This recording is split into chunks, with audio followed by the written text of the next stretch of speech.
인도의 테레사 수녀는 가난한 사람들을 돕기 위하여 돈이 절실히 필요했습니다.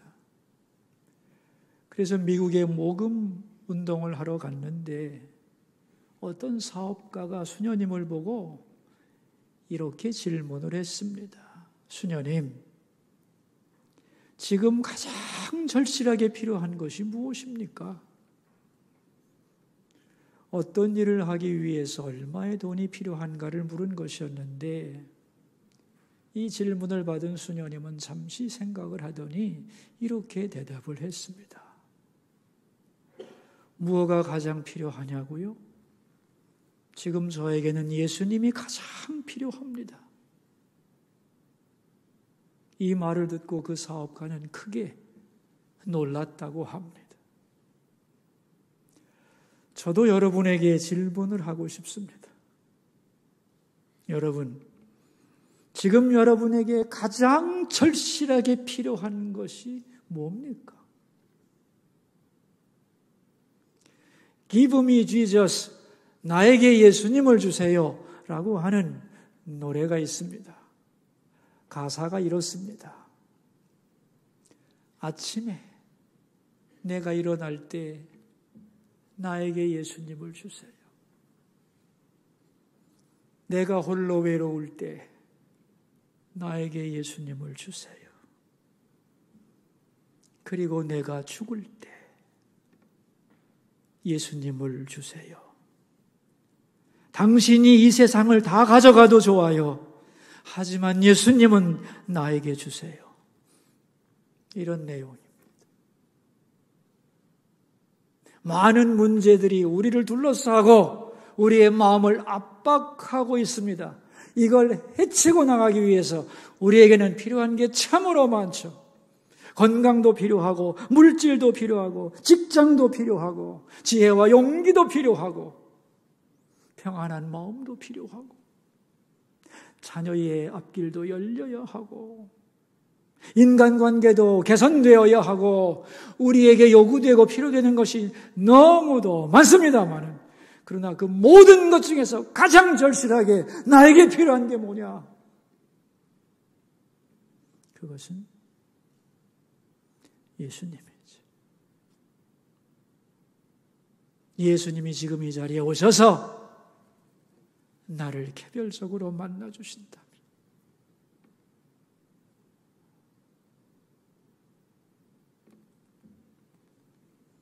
모든 문제는 자기의 크기로 돌아가게 되는 겁니다. 그러면 얼마든지 견뎌낼 수 있는 거죠. 그러므로 내게 필요한 것이 많지만 가장 절실하게 나에게 필요한 것은 예수님이다. 이렇게 고백하시고 예수님을 사모하는 여러분 되시기를 바랍니다. 우리는 지난 시간에 자기 상을 이미 받았느니라는 말씀을 생각해 보았죠.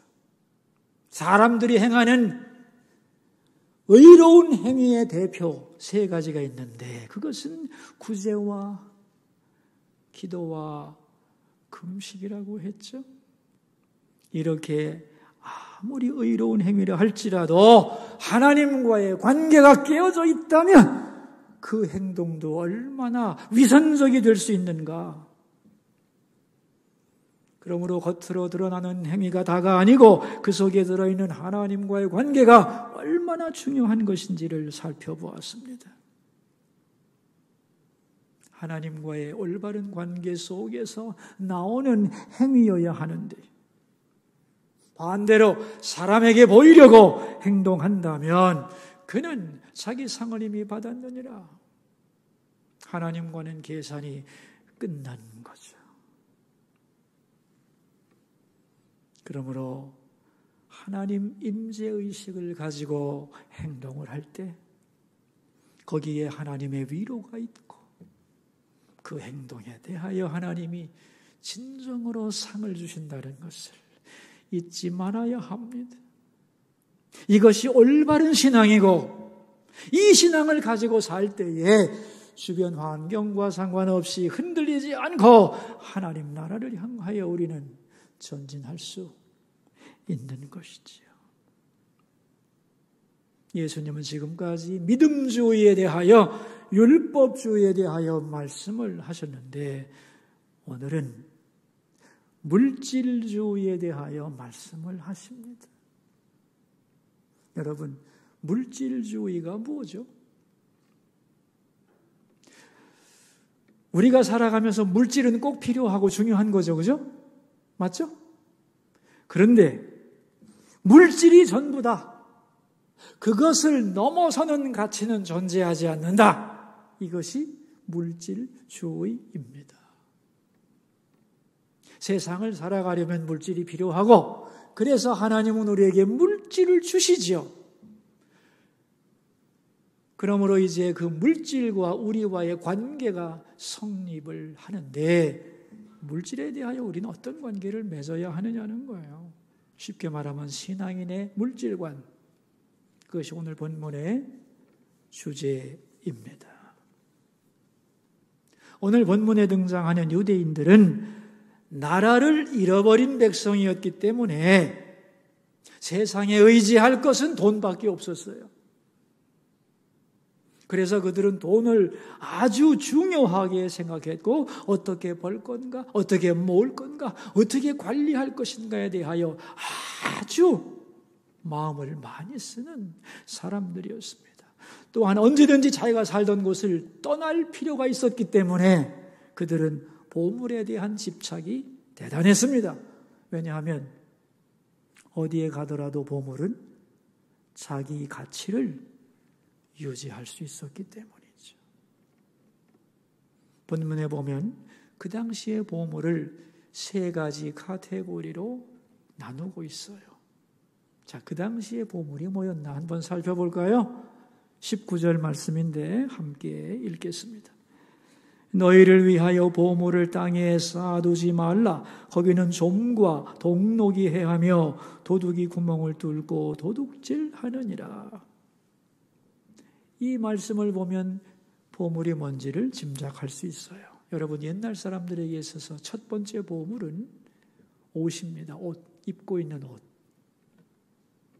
지금 우리는 옷이 너무 흔해서 이게 무슨 보물인가 하지만 옛날에는 그렇지 않았어요. 옷이 아주 귀중했습니다. 예를 들면 외투, 겉옷 한 벌이 있으면 이걸 얼마 동안이나 입었느냐.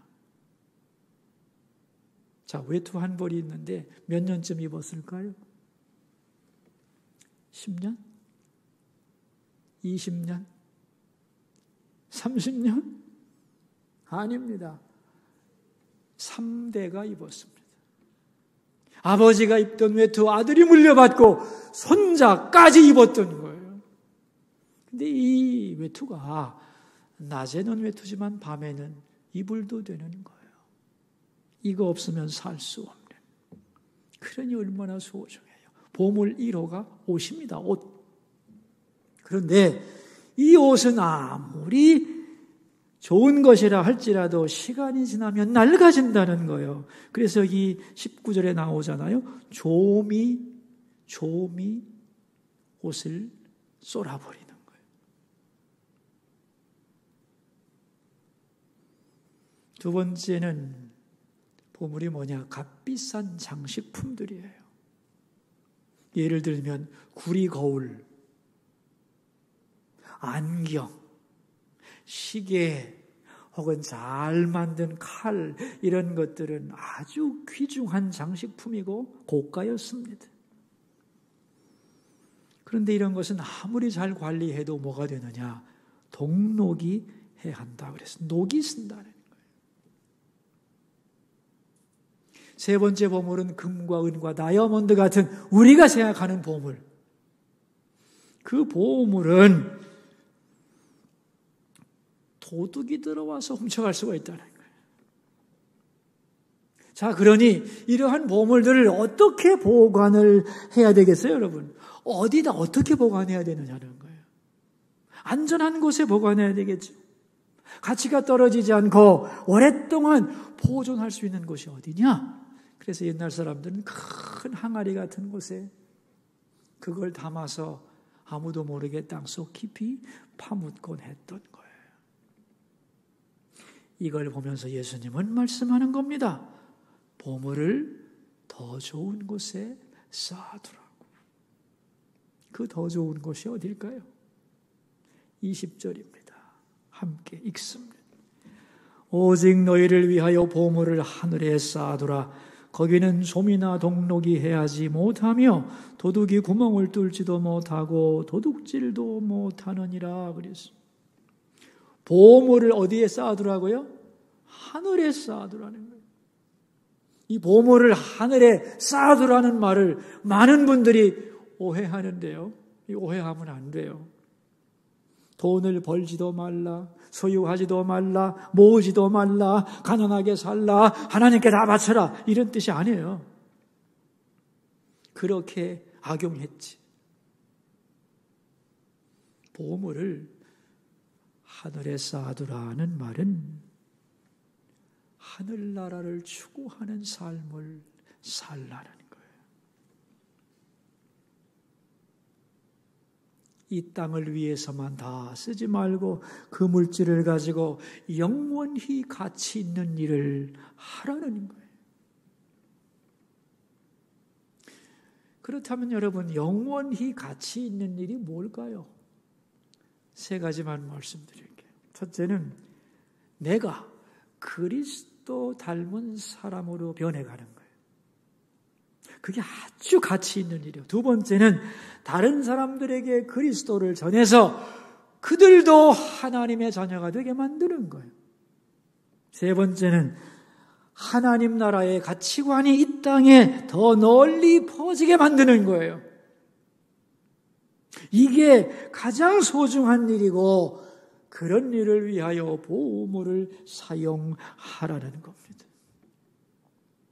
그럴 때 그 보물은 자기의 진정한 가치를 발휘하게 되고 또한 물질을 주신 하나님께는 영광이 되고 그 물질을 사용하는 그 사람의 인생이 복되겠다, 그런 말이에요. 이 많은 내용을 예수님은 21절 한 절로 요약을 해줍니다. 함께 21절을 읽습니다. 내 보물이 있는 그곳에는 내 마음도 있느니라. 여러분, 마음과 물질 따로 노는 걸까요? 어떻게 생각하세요?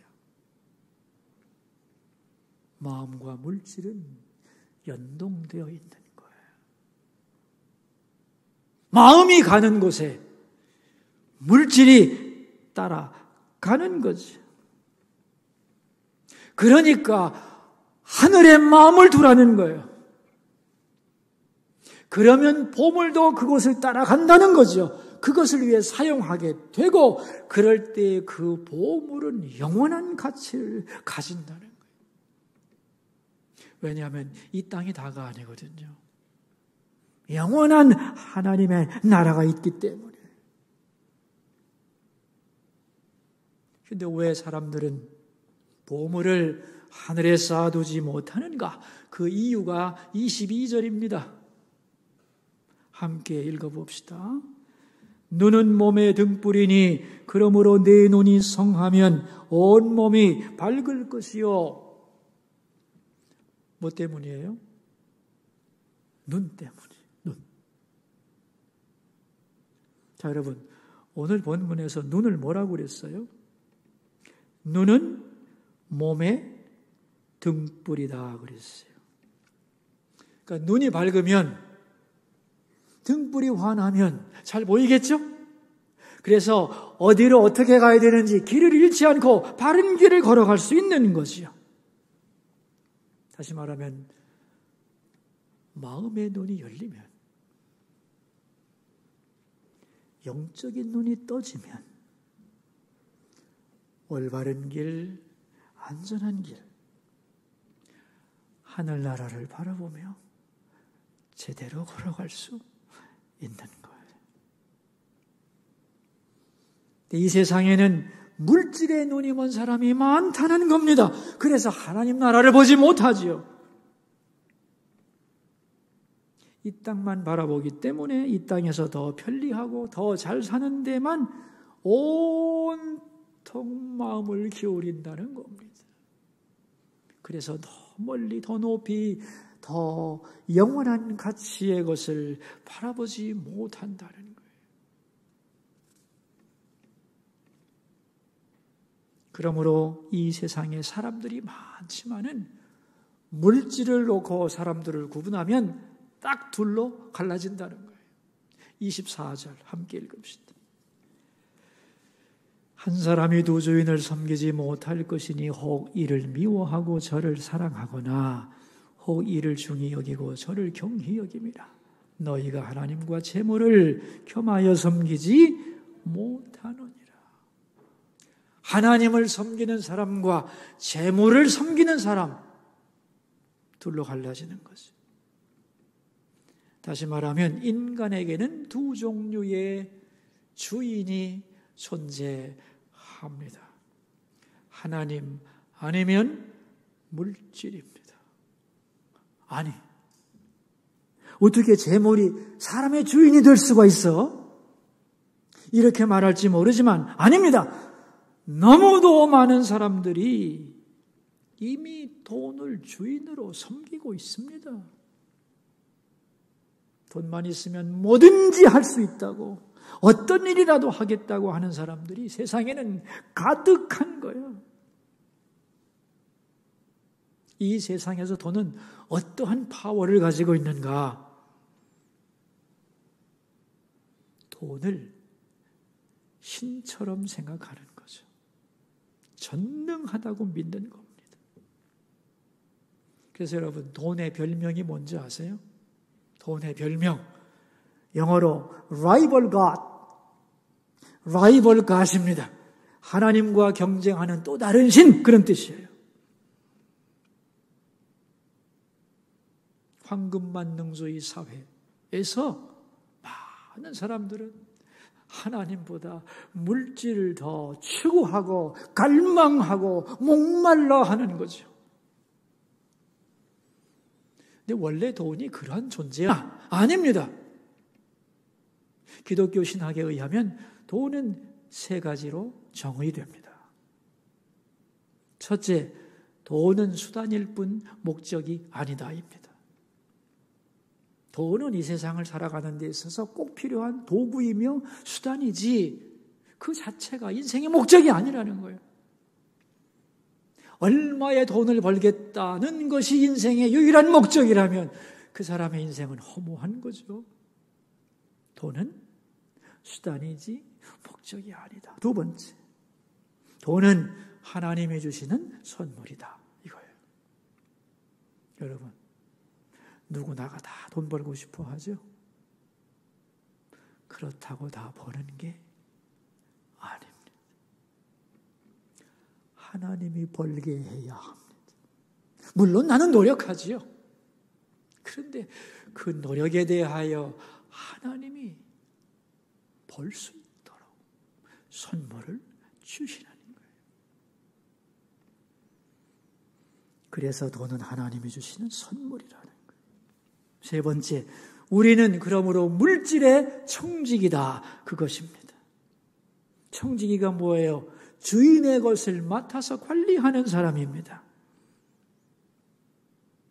그러므로 그 물질은 때가 되면 우리를 떠나게 되는 거지요. 그러므로 그 물질을 어떻게 사용하느냐? 그것이 바로 나의 진정한 모습이라는 것. 그것을 알아야 하는 거예요. 그래서 예수님은 말씀하는 겁니다. 한 사람이 두 주인을 섬길 수 없는 거다. 하나를 제대로 섬기면 한쪽은 무시하거나 경히 여길 수밖에 없는 거다. 그런 얘기죠. 그러니까 여러분, 사람이 많지만 별거 없습니다. 하나님께 붙들린 인생, 하나님을 주인이라고 믿고 사는 사람과 돈에 붙들린 인생, 돈에 붙들려 사는 인생 둘밖에 없는 거예요. 중간 중립 가운데 없습니다. 분명하게 말씀하고 있는 거예요. 자, 그렇다면 하나님과 돈 중에서 돈이 하나님보다 더 소중하게 느껴진다면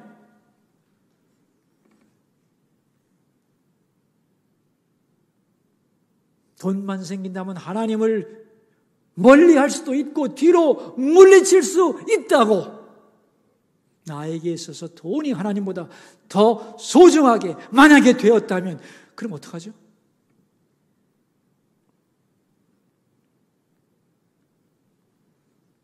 그럴 때 우리가 해야 할 일이 뭐냐? 3가지만 말씀드리려고 해요. 그러지 않아야 되지만 돈이 하나님보다 더 강력하게 우리의 삶에 다가올 때 해야 할 첫 번째 일은 주인을 바꾸는 겁니다. 뭐라고요? 주인을 바꾸는 거예요.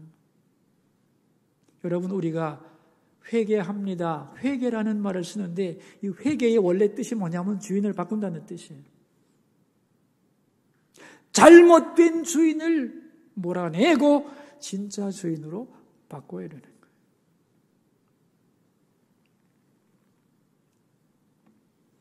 우리나라에 김금주 목사님이라고 여자 목사님이 계신데, 그분은 예수 믿기 전에 아주 뼈대에 있는 큰 종갓집의 맏며느리였습니다. 그리고 그 가문은 귀신을 많이 섬기는 그런 가문이었는데, 이분이 예수님을 알고 믿게 됐어요. 예수님을 만나게 됐어요. 예수님을 만나고 나니 너무 좋은 거라. 그래서 이제 우리 가정, 우리 가문이 예수께로 돌아와야 되는데, 얘기를 들어보니 예수 안 믿던 가문이 예수님께로 돌아오면 큰일이 생긴다는 거라. 그 귀신들이 가만히 있지를 않는다는 거예요. 그래서 가문의 어른들이 걱정을 하고 자기도 염려가 돼서 어떻게 하면 좋을까 고민을 하다가 기도하고 결심을 한 후에 집에 가서 이런 일을 했습니다. 이 집 귀신들 다 모여 내가 예수님을 믿었다. 너희들 내 성질 알지? 나는 한 번 믿으면 끝까지 포기하지 않고 믿어. 그리고 너희들과 나 끝까지 타협하지 않을 거야. 그러므로 내가 좋게 말할 때 떠나. 피 보지 말고 귀신들 꺼져. 그랬다는 거예요. 이 말에 그 집 수많은 귀신들이 다 놀래가지고 그 집을 떠나버렸어요. 그래서 아무 탈 없이 그 가문이 복음화가 됐습니다. 성질도 이렇게 써먹는 거예요. 제대로 싸울 때 써먹는 겁니다. 근데 여러분, 성질 부린다고 귀신이 떠나가는 건 아니죠, 그죠? 예수를 믿은 그에게 예수님의 이름이라고 하는 권세가 주어진 거죠. 예수의 이름으로 귀신은 떠나라고 명령했던 겁니다. 그런 각오와 결단이 필요한 거예요. 그럴 때 주인이 바뀔 수 있는 거예요. 두 번째는 나의 주인이 누구인가를 계속해서 고백하는 작업이 우리의 삶 속에 있어야 되는 거예요. 여러분 각자에게 여러분이 소중히 여기는 보물들이 다 있을 겁니다. 어떤 사람에게는 자기의 건강일 것이고, 어떤 사람에게는 자식일 것이고, 어떤 사람에게는 자기의 사업체일 것이고, 어떤 사람에게는 자기의 명예, 여러 가지 나만의 보물들이 다 있겠죠. 그죠? 그런데 이 보물들을 다 가지고 와서 하나님 앞에 하나씩 하나씩 내려놓고 무게를 달아야 되는 거예요. 한쪽에는 하나님, 한쪽에는 내가 소중하게 생각하는 나의 모든 재산, 한쪽에는 하나님, 한쪽에는 나의 모든 소중한 자녀들, 한쪽에는 하나님, 한쪽에는 나의 생명과 건강, 이런 것들 하나하나를 다 저울에 놓고 어느 것이 무거운가를 측정해야 합니다. 만약에 여러분의 보물이 더 무겁다면 잘못된 거예요. 주인을 바꿔야 되는 거예요. 그리고 그 저울을 보면서 이렇게 고백해야 되는 겁니다. 이 보물은 소중한 것이지만 하나님의 선물에 불과합니다. 하나님만이 가장 소중한 나의 보배입니다. 이런 선언을 여러분의 마음속으로 하셔야 되는 거예요. 이게 영적 전쟁입니다, 여러분. 피해갈 수 있는 전쟁이 아닙니다. 반드시 싸워야만 하는 전쟁이요, 이게. 근데 이렇게 하는 것이 쉽겠어요, 어렵겠어요? 쉽겠어요, 어렵겠어요? 다시 물어보겠습니다. 쉽겠어요, 어렵겠어요? 어렵죠. 아주 어렵습니다. 때로는 눈물이 흘러야 되는 거예요. 어느 정도로 아프냐? 자기의 살을 점여내는 것만큼 아픈 거예요. 왜냐하면은 그 보물들이 어느새 나에게 다가와서 나의 일부가 되었거든요. 원래 그것은 나의 일부가 아니었습니다. 선물이었지. 그런데 그걸 소중하게 내가 아끼고 사랑하다 보니까 어느새 나의 몸의 일부가 되어버렸어요. 이걸 베어내야 되는 거예요. 그래서 자기의 자리로 돌려보내는 것이 그래서 어려운 거예요.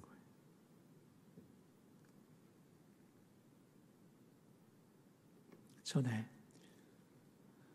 우리 교우님 한 분이 사업을 잘 하다가 실패를 했어요. 아주 깨끗하게. 그분이 저한테 와서 하는 말이, 목사님, 나 이제 끝났습니다. 아무 희망도 없고 차라리 죽는 게 낫습니다. 어떻게 하면 좋을까요? 그 말을 듣는데 제 가슴이 철렁하는 거예요. 그리고 잘못하면 이 양반 죽겠다. 죽을 것 같다는 생각이 들었어요. 그래서 이렇게 제가 말을 했습니다. 이 사건을 통해서 하나님은 집사님에게 질문을 하고 있는 겁니다. 너는 지금까지 뭘 믿고 살았냐? 너에게 있어 사업이 뭐냐? 네 인생의 전부냐?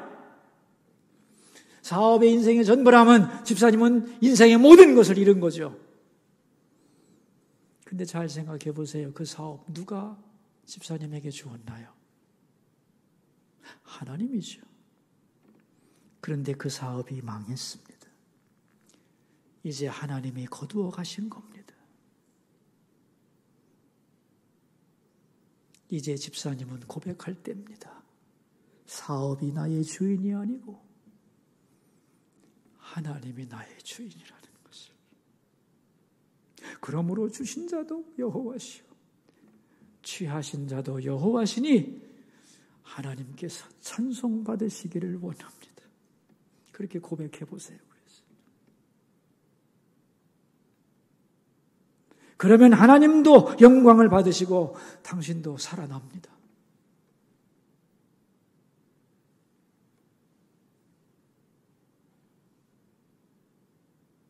여러분, 우리가 살다 보면 말이죠, 내 삶의 모든 소중한 것들이 다 흔들릴 때가 있어요. 건강도 흔들리고 자녀도 흔들리고 사업도 흔들리고 이렇게 흔들릴 때가 있는데, 그때는 내가 누구를 주인으로 고백하는가를 확인하는 시간이요. 옛날에 왕들은 말입니다, 신하들의 충성을 테스트했어요. 그 충성을 테스트하기 위해서 주어도 보고 거두기도 하는 겁니다. 그러면서 반응을 보는 거예요. 내가 주었을 때 교만하지 않는가? 기고만장하지 않는가? 자기 힘으로 얻었다고 착각하지 않는가? 또한 다시 거둘 때 불평원망하지 않는가?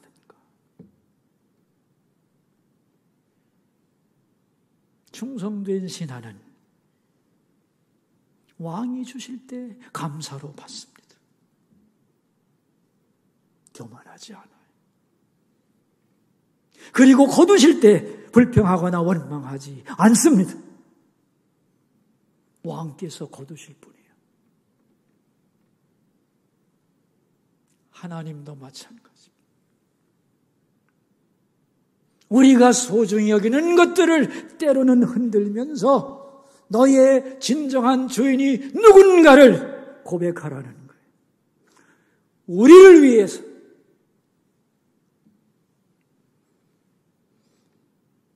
물론 우리는 많은 것을 소유할 수 있어요.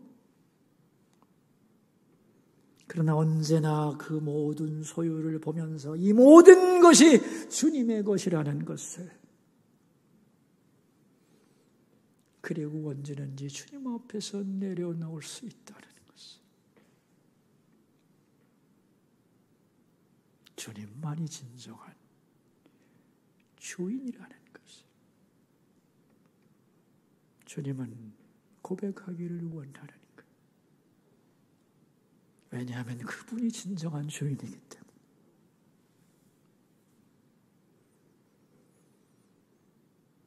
그래서 물질이 하나님보다 더 커졌을 때는 첫째는 주인을 바꿔야 하고, 내 모든 보물들을 그 앞에 달아보면서 하나님이 더 소중한 것을 고백해야 되고, 마지막으로는 질문해야 하는 거예요. 주인에게 그 뜻에 합당하게 사용하기 위해서. 그러려면 질문해야 하는 거죠. 이런 작업이 부단히 이루어져야만 우리는 물질 속에 살면서도 물질의 노예가 되지 않고 하나님을 섬기는 사람으로 살아갈 수 있는 거죠. 여러분, 우리는 땅에서 돈을 벌기도 하고 쓰기도 하지만 최종의 관심사는 하늘나라이어야 합니다. 아멘인가요?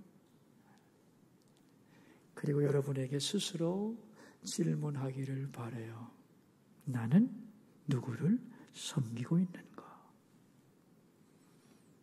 하나님인가? 물질인가? 세상은 황금만능주의 세상에서 많은 사람들은 돈을 주인으로 섬기죠. 그래서 우리도 까딱하면 그 가치관에 매몰되는 거예요. 그러므로 물질적인 세상 속에서 물질의 노예가 아닌 하나님의 뜻을 추구하는 삶을 살아야 하는 겁니다. 그럴 때 우리는 물질에 붙들리지 않는 하나님께 충성하는 삶을 살 수 있고, 그렇게 살 때에 우리의 인생은 도둑맞은 인생이 아니라 가치 있고 후회 없는 삶을 살게 되는 것이지요. 이 은혜가 우리 모두에게 풍성하기를 축원합니다. 기도하겠습니다. 우리 두 가지 기도 제목을 가지고 주님 앞에 나갑시다. 첫 번째 기도 제목입니다. 잘못된 주인을 몰아내게 하시고, 나의 주인은 돈이 아니고 하나님입니다. 이것이 분명한 인생을 살게 하소서. 기도하겠습니다. 여러분, 자기 목소리가 자기 귀에 들리도록 소리를 내서 말씀에 기초하여 기도하겠습니다.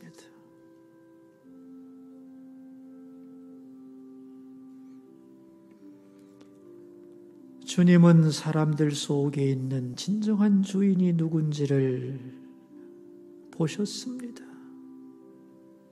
너무나 많은 사람들이 하나님 아닌 돈을 섬기고 있음을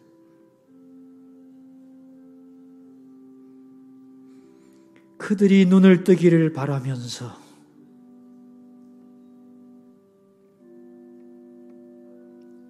하나님과 돈 사이에서 참으로 참된 주인 하나님을 섬기는 자가 되라고 말씀하셨습니다.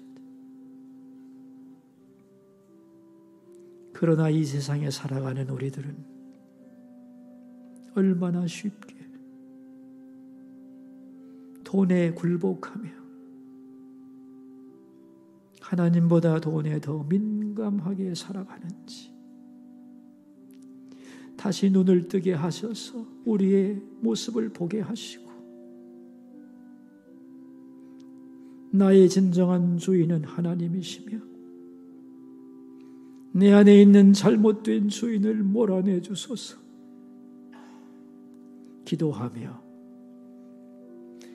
이 고백이 분명한 인생을 살아가게 하여 주옵소서.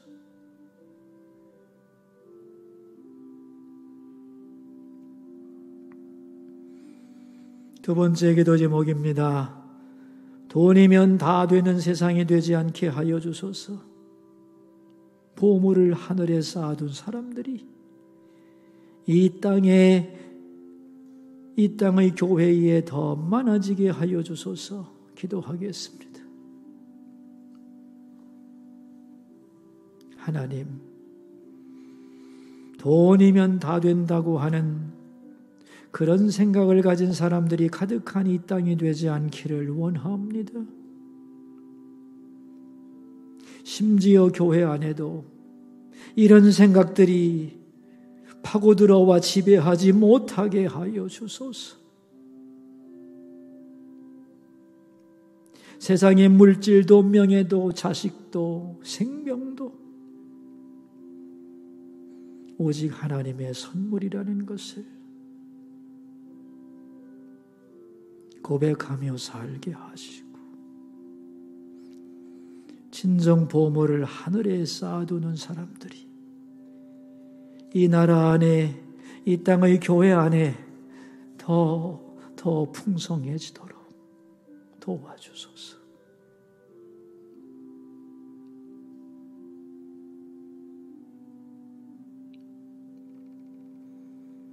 내 보물이 있는 곳에 내 마음도 있느니라. 이렇게 말씀하신 하나님, 우리의 보물을 이 땅에 쌓아두지 않게 하시고 하늘에 쌓아두게 하소서. 우리 눈이 세상만 바라보며 돈에 어두워지지 않게 하시고 하늘나라 바라보는 밝은 눈이 되게 하여 주소서. 돈을 주인으로 섬기는 싸구려 인생 되지 않게 하시고 하나님을 주인으로 섬기는 착하고 충성된 청지기들이 되게 하여 주소서. 물질과 더불어 살아가지만 물질에 붙들린 인생이 아니라 물질을 지배하고 다스리며 누리며 사는 복된 삶이 되게 하여 주옵소서. 존귀하신 예수님 이름으로 기도하옵나이다.